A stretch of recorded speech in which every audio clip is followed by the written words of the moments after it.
Não, você tem dois ramos da família imperial, né? Você tem um ramo que abdicou do trono e o outro que passou a ser herdeiro do trono, né? Aí, detalhe, você diz assim, mas por que eles mantêm a sucessão real? Porque, embora eles não possam assumir trono hoje no Brasil, se um dia, eventualmente, mudar os ventos, eles podem. E outra coisa, eles ainda podem casar entre si com as monarquias. Então, eles mantêm a casa real, porque a casa real vale para as demais monarquias. Então, se uma monarquia, um monarca for casar com outro, com uma família nobre, a família imperial brasileira ainda conta para esse tipo de situação. Isso. Essa história é engraçada, o Silas deve saber, porque você é advogado. Por exemplo, quando foi a proclamação da República? 1889, né? Você sabe quando que foi prometido um plebiscito para escolher o sistema de governo, que a população ia poder escolher? Em 1889. Eles falaram, não, a gente está dando golpe aqui, mas é provisório. Né? Já vem um plebiscito para vocês escolherem o que vocês querem. Em 1992, saiu o plebiscito. Por que eles não fizeram o plebiscito 10 anos depois, 1 ano depois, 5 anos depois?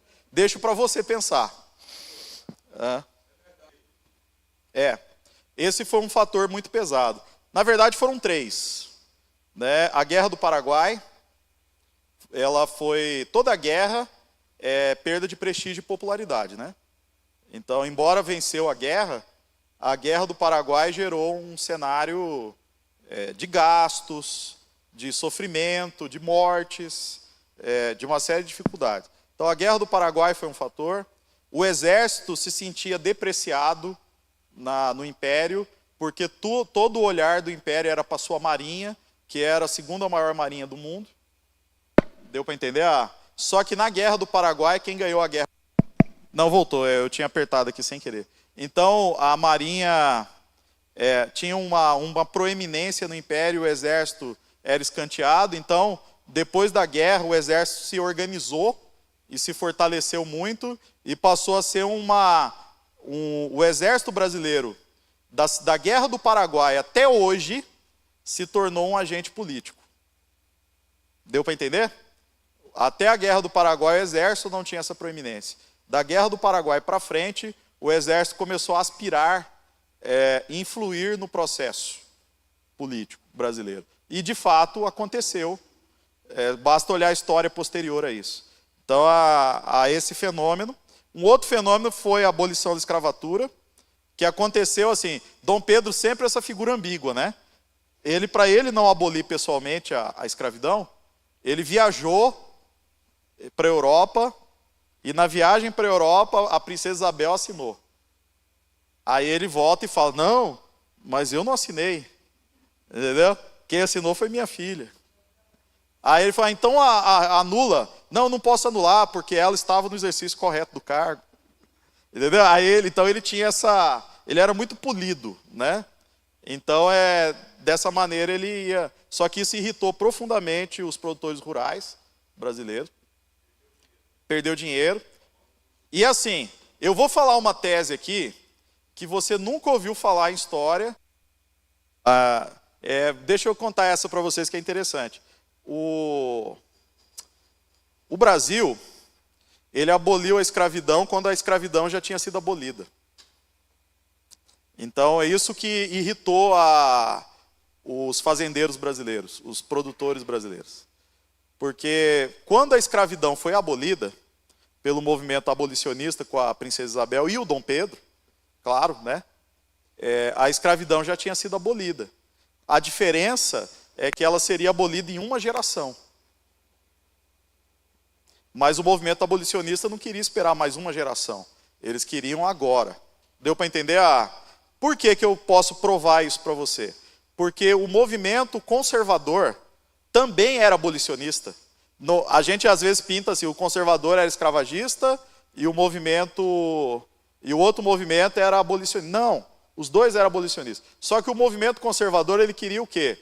Que a abolição ela fosse gradual, para que não quebrasse o império. Então eles fizeram os tratados de bloqueio dos portos para que acabasse o tráfico de escravos. Então não chegavam novos escravos. Correto?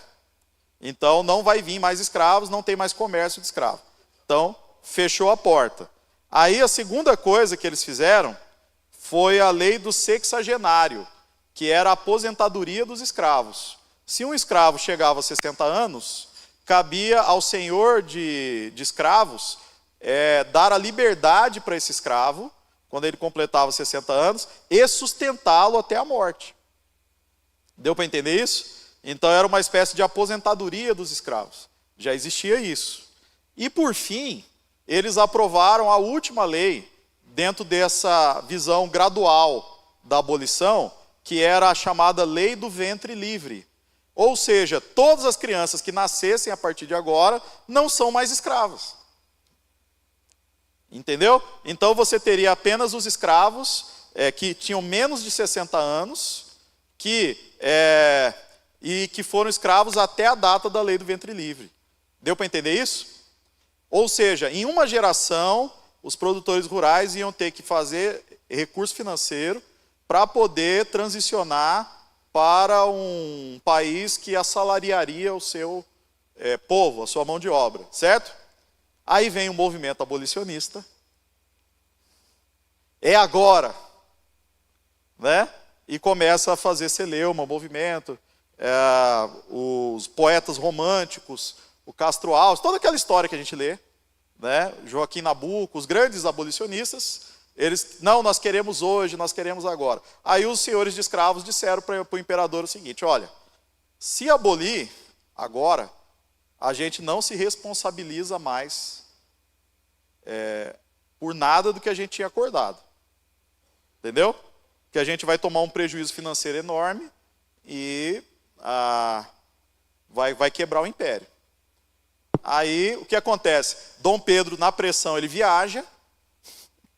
Aí a princesa Isabel vai lá e publica a Lei Áurea. Olha a redação da Lei Áurea.